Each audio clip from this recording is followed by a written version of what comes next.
Welcome back to yet another interesting tutorial video of How Logical.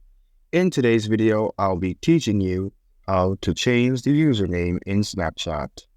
Open the Snapchat app in your phone, go to the top left corner in your profile, open the settings on the top right corner.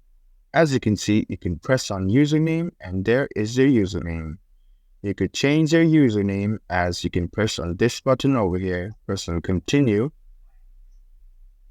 and then you can press on the username which the other users have not selected yet. So we can change it by doing this. Let me choose this username for myself. Press next. For security reasons, Snapchat will ask the password. Press the password, press on confirm, and press on continue.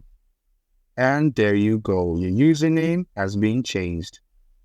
Hope the video was helpful for you. Like the video and subscribe the channel for more tutorial contents like this. See you in the next video. Until then, goodbye and make sure to take care of yourself.